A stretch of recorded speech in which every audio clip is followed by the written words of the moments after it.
میدان میں آ گئے اور اللہ رب العالمین کی بارگاہ میں خوب رو رو کر گڑ گڑا کر انہوں نے عاجزی کی، یہاں تک کہ جانور بھی چلاتے تھے، بلبلاتے تھے، اونٹ بلبلاتے تھے، بکریاں چلاتی تھی، گائے بھی آواز لگاتی تھی، سب کے سب اللہ رب العالمین کے دربار میں گریہ گزاری کرنے لگے، تو اللہ رب العالمین نے ان سے عذاب کو ہٹا دیا۔ یہ صرف ایک قوم ہے، قوم یونس، جن کے اوپر یہ معاملہ ہوا۔ ایک تو اس وقت جس وقت یہ قوم ایمان لائی تھی، اس وقت کبھی ایسا نہیں ہوا کہ دوسری کوئی قوم ایسی گزری ہو کہ ان پر اللہ کا عذاب آیا ہو، وہ لوگ اس طرح سے پلٹے ہیں، اور یہ بھی کبھی نہیں ہوا کہ آیا ہوا عذاب کسی قوم سے چل گیا۔ یہ صرف پہلی بار ہوا کہ اللہ رب العالمین کے دربار میں پوری قوم کے لوگ ایک ساتھ پلٹے اور اللہ رب العالمین کا آیا ہوا عذاب بھی چل گیا۔ بلکہ دوسری قوموں کے بارے میں ہم پڑھتے ہیں کہ جب عذاب ان کے پاس آیا ایک قوم کی طرف، تو انہوں نے کیا کہا، ہاذا، جو اللہ کے عذاب کو دیکھا بادلوں کی شکل میں، تو کہا یہ تو بادل ہیں کہ ہمارے اوپر بارش برسائیں گے، پانی برسائیں گے، حالانکہ وہ بادل اللہ کا عذاب لے کر آئے۔ ہاذا عارض ممطرنا، یہ بادل ابھی ہمارے اوپر بارش برسائیں گے۔ تو اللہ کے عذاب کو دیکھ کر بھی آنکھیں نہیں کھلی لوگوں کو۔ ہاں، فرعون کی آنکھ کھلی تھی، لیکن کب؟ جب بہت دیر ہو چکی، جب وہ ڈوبنے لگا تھا، جبرائیل علیہ السلام اس کے منہ میں کیچڑ سمندر کا ٹھوسنے لگے تھے، اس وقت وہ کہتا تھا اب میں ایمان لایا، اس میں بڑی شاید ایمان لائے، تو اس وقت اس کا ایمان قبول نہیں ہوا۔ اور ایسے وقت میں جب فرشتہ سامنے کھڑا ہو اور آدمی ایمان لائے، توبہ کرے، تو اس وقت توبہ قبول نہیں ہوتی، اس وقت ایمان یا توبہ قبول نہیں ہوتا ہے۔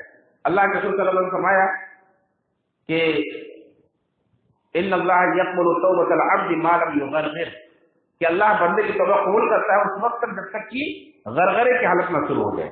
جب موت سامنے ہو، فرشتہ دکھ رہا ہو، سانس گلے میں اٹک رہی ہو، تو اس وقت کوئی توبہ کرے، توبہ قبول نہیں ہوتی۔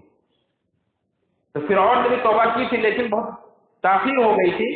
اللہ رب العالمین نے کہا کہ اب میں تیرے بدن کو لوگوں کے لیے محفوظ رکھوں گا، اسی سورہ یونس کے اندر اس کا بھی تذکرہ ہے۔ تو اس کے بدن کو اللہ رب العالمین لوگوں کے لیے عبرت کے طور پر نشانی کے طور پر باقی رکھا ہے، لیکن اس کی توبہ قبول نہیں ہوئی، وہ اور اس کا پورا گروہ جہنم میں گیا۔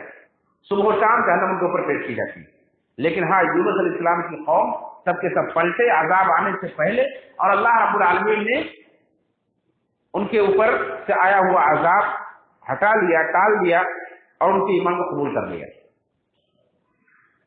تو اس طرح سے یونس علیہ السلام دوبارہ اپنی قوم کی طرف آئے اور انہوں نے دعوت دی، وہ ایمان لائے۔ اللہ رب العالمین نے ان کی ایک مدت تک انہیں فائدہ اٹھانے دیا۔ مفسرین نے یہاں یہ بھی کہا ہے کہ اللہ رب العالمین نے یہاں تذکرہ کیا ہے کہ فَكَشَفْنَا عَنْهُمْ عَذَابَ الْخِزْيِ فِي الْحَيَاةِ الدُّنْيَا، دنیا کا عذاب ہم نے اسے ہٹا لیا۔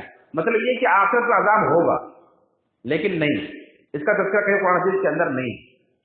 اور جب قوم ایمان لے آئی اور دنیا کا عذاب جو آخرت کے مقابلے میں ہلکا ہوتا ہے، اللہ رب العالمین نے دنیا کا عذاب اسے ہٹا لیا، تو آخرت میں انہیں عذاب کیوں دے گا؟ اس لیے زیادہ تر محسن یہی رہا ہے کہ اللہ رب العالمین نے ان کی ایمان کی وجہ سے انہیں آخرت کے عذاب سے محفوظ کر دیا ہے۔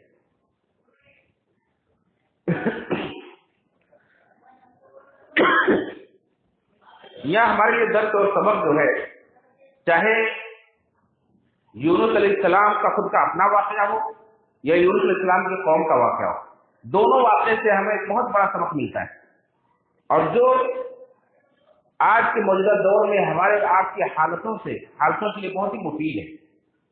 وہ کیا ہے کہ اللہ رب العالمین کا اگر ہم عذاب محسوس کر رہے ہیں کہ اللہ کے عذاب میں ہم گرفتار ہیں، ہم دل کو رسوائی جو بھگت رہے ہیں کہ اللہ کا عذاب ہے، تو اس سے نکلنے کی یہی صورت ہے کہ اللہ کی طرف ہم پلٹیں، اللہ کی طرف پلٹیں، اس کے سوا کوئی دوسرا راستہ نہیں۔ اپنی غلطیوں کا، اپنے گناہوں کا احساس کریں، اس کا اقرار کریں، اور اس کے بعد اللہ کی طرف پلٹیں، تو ہی ہم اس ذلت و رسوائی سے نکل سکتے ہیں۔ اور یونس علیہ السلام کے اس دعا میں اسی بات کا تذکرہ ہے کہ یونس علیہ السلام نے کیا کیا، پہلے اپنے رب کی توحید کا اقرار کیا اور اپنے گناہ کا اعتراف کیا، کہا لا الہ الا انت سبحانک انی کنت من الظالمین، اے اللہ تیرے سوا کوئی معبود برحق نہیں، اور تو پاک ہے، یقیناً میں ہی ظالم ہوں۔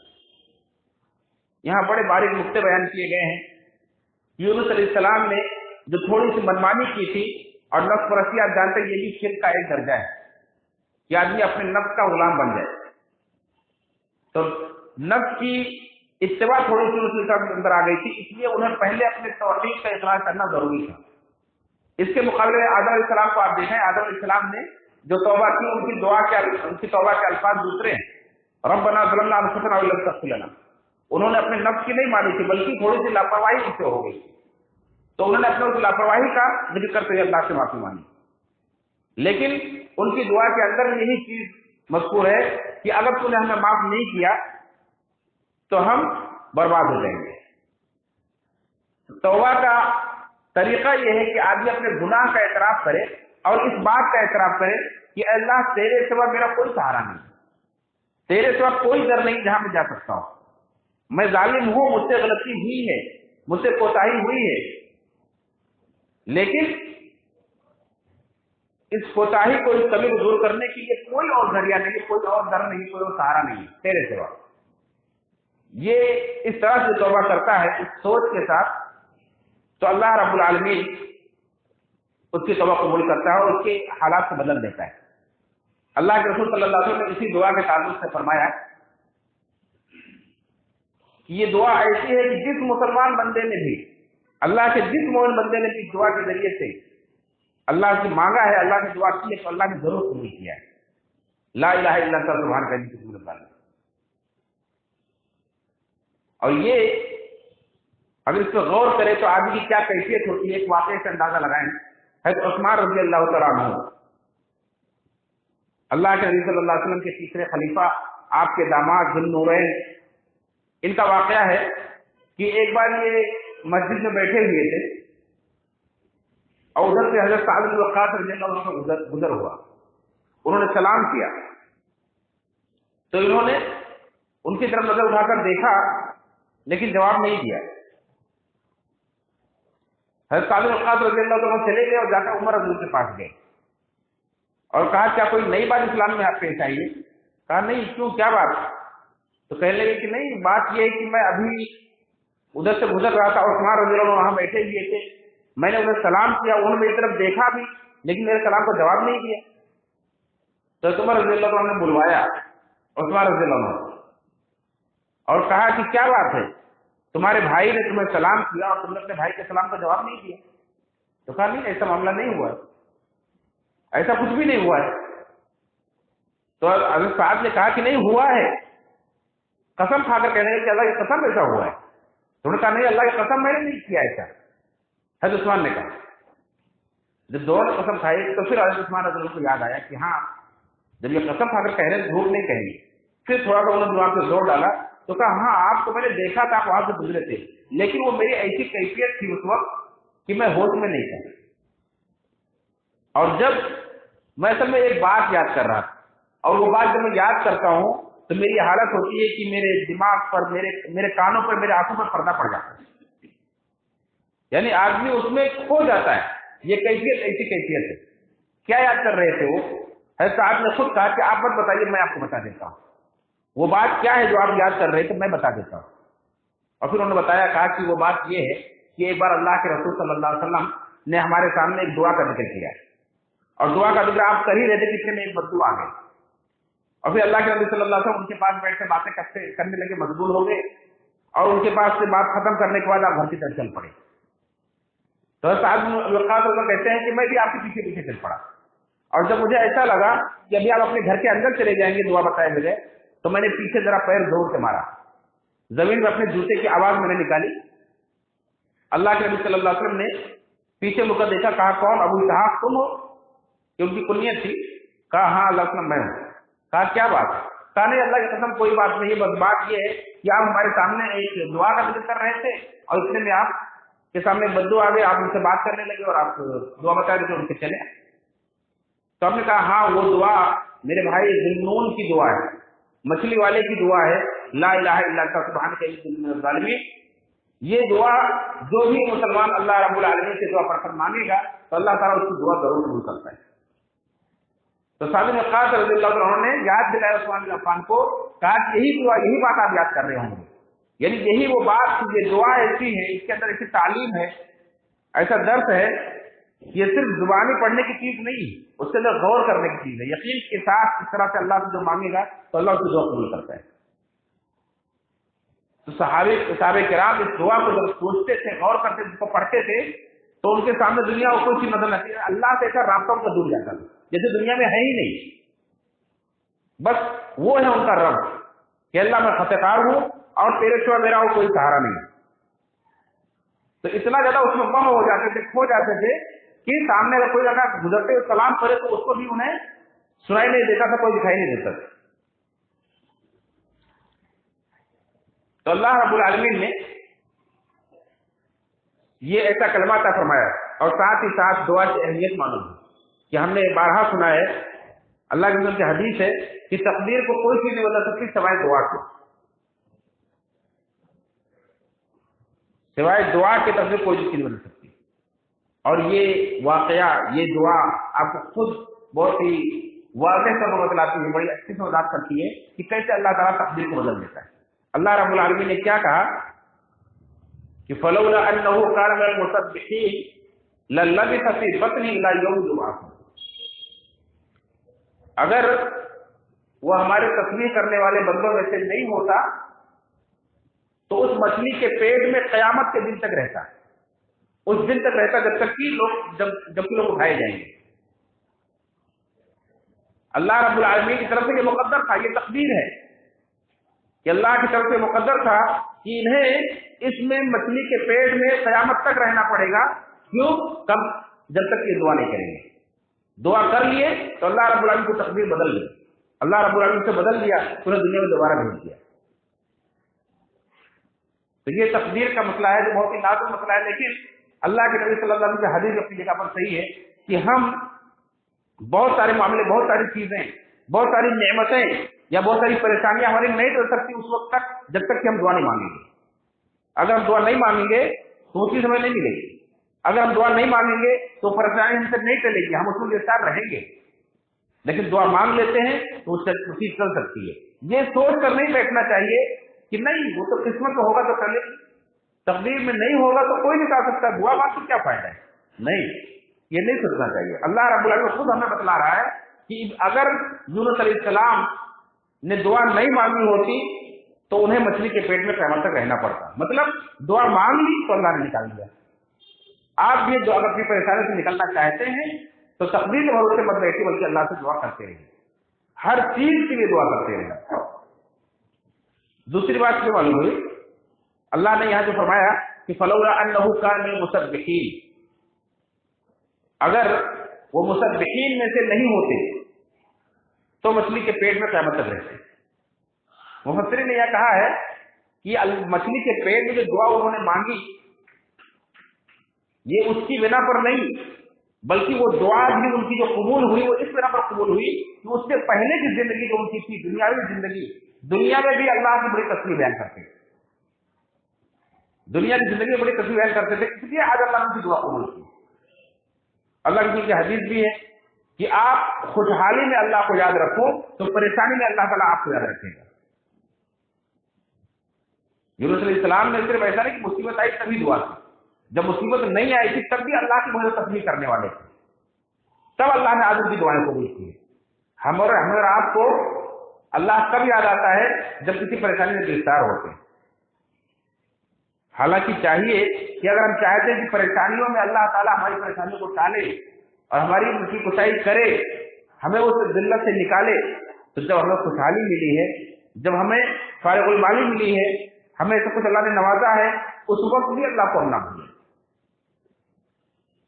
اللہ ابن عباس رضی اللہ عنہ بھی ہے، مسند احمد کی روایت ہے کہ اللہ نے فرمایا کہ تم اللہ کو خوشحالی میں یاد رکھو، اللہ تعالیٰ تندرستی میں تمہیں یاد رکھے گا۔ اسی طرح سے دوسرا سبق، ایک تو یہ دعا کا مسئلہ رہا کہ ہم اگر چاہتے ہیں کہ ذلت و رسوائی سے نکلیں یا کسی بھی پریشانی سے نکلنا چاہتے ہیں تو اللہ سے دعا کریں، اور یہ بہت بہترین نسخہ اللہ نے ہمیں دے دیا ہے۔ آج لوگ بہت سارے لوگوں کو وظیفہ پوچھنے جاتے ہیں اور لوگ اپنی طرف سے بنائے ہوئی چیزیں دے دیں، یہ جاؤ اتنی بار پڑھ لو، یہ اتنے 1000 مرتبہ پڑھ لو، تمہاری پریشانی چل جائے گی۔ یہ اللہ رب العالمین کا دیا ہوا وظیفہ ہے، اللہ رب العالمین نے وظیفہ دیا ہے اور اللہ کے رسول صلی اللہ علیہ وسلم نے اس پر مہر لگائی ہے کہ جو بھی مسلمان بندہ اس دعا کے ذریعے سے اللہ سے مانگے گا اللہ اس کو ضرور قبول کرے گا، کوئی بھی پریشانی ہو۔ اللہ کہہ رہا ہے وَكَذَلِكَ نُنْجِي الْمُؤْمِنِينَ، صرف یونس کو ہی نہیں ہم نے بچایا، وَكَذَلِكَ نُنْجِي الْمُؤْمِنِينَ، اسی طرح ہم مومنوں کو نجات دیتے ہیں، یعنی جو بھی مومن اس طرح سے ہم ان سے مانگے گا تو ہم سے نجات دیں گے، اللہ کا وعدہ ہے، اور اللہ سے بڑھ کر اپنے وعدے میں کوئی سچا نہیں ہے۔ یہ ہے دعا کی اہمیت کہ ہم اللہ رب العالمین سے دعا مانگیں اور دیکھیں اپنا عقیدہ اپنا ایمان درست کر لیں۔ یونس علیہ السلام کہاں ہے؟ دنیا کے سب سے بڑے سمندر میں اور سب سے بڑی مچھلی کے پیٹ میں اور سمندر کی تہ میں کس کو یاد کر رہے ہیں؟ کس کا وسیلہ لے رہے ہیں؟ کسی وسیلے اور واسطے کے بغیر ڈائریکٹ اللہ رب العالمین کو پکار رہے ہیں۔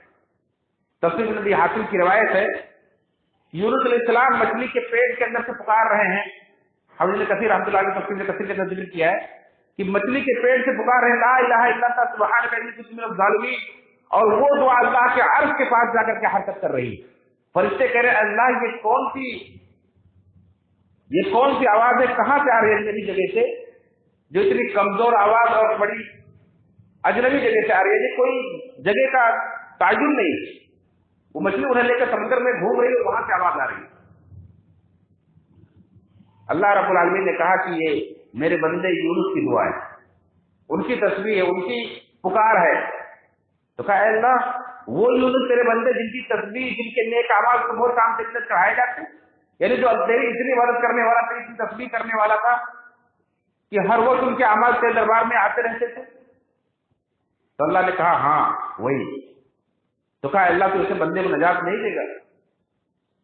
اور قرآن کریم کی آیت میں بتلاتی ہے کہ اللہ کے فرشتے بھی اللہ کا سفارش کرتے ہیں مومن بندوں کی، اللہ کے عرش اٹھانے والے بندے مومنین کے لیے دعائیں کرتے ہیں روز۔ اللہ کے فرشتوں نے کہا کہ اے اللہ ایسے بندے کو تو نجات نہیں دے گا؟ اللہ رب العالمین نے کہا کیوں نہیں، میں اسے نجات دوں گا۔ اللہ رب العالمین نے مچھلی کو حکم دیا اور مچھلی نے لا کر انہیں نکل دیا، لا کر انہیں اگل دیا، تو بغیر واسطے کے بغیر وسیلے کی یونس علیہ السلام نے دعا کی۔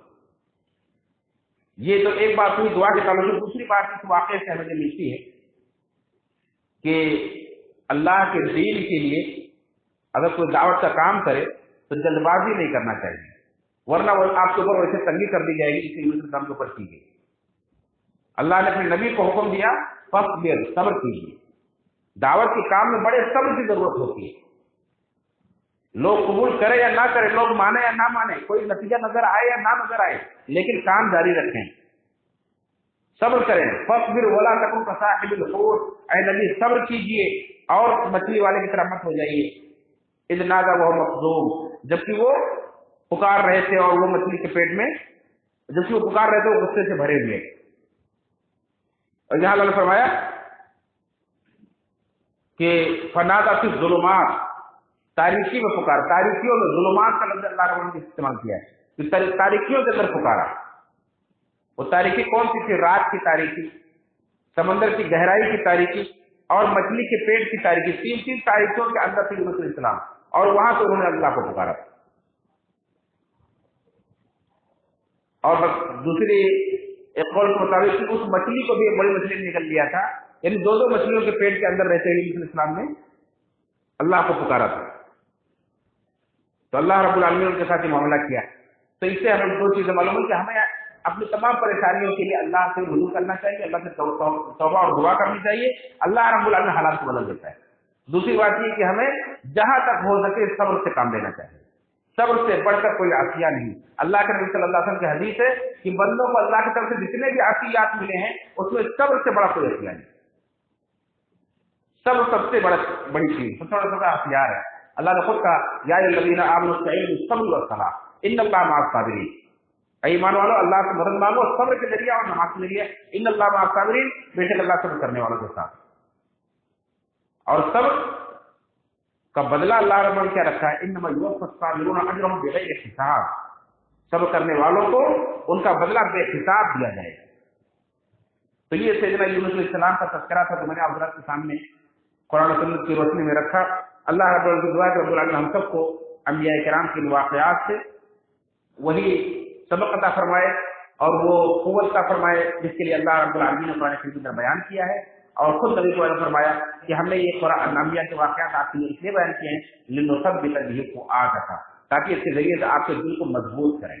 تو اللہ تعالیٰ ہمیں ان کے واقعات سے زیادہ سے زیادہ سبق لینے کی اور اپنے دلوں کو مضبوط کرنے کی توفیق فرمائے، حالات سے معاملات سے گھبرانے کی بجائے رب پر بھروسہ کرنے کی، رب سے دعا کرنے کی، التجا کرنے کی توفیق فرمائے، اور رب العالمین ہمیں صبر کا مظاہرہ کرنے کی توفیق فرمائے، ہر طرح کی بے صبری سے بچائے اور ہر طرح کے جلد بازی سے بچائے۔ رب العالمین ہمیں مرتے دم تک اسلام پر قائم رکھے، جب دنیا سے اٹھائے ہم سے ایمان پر اٹھائے، جنت الفردوس سے ہمارا ٹھکانہ بنائے، ہمیں جہنم کے عذاب سے بچائے۔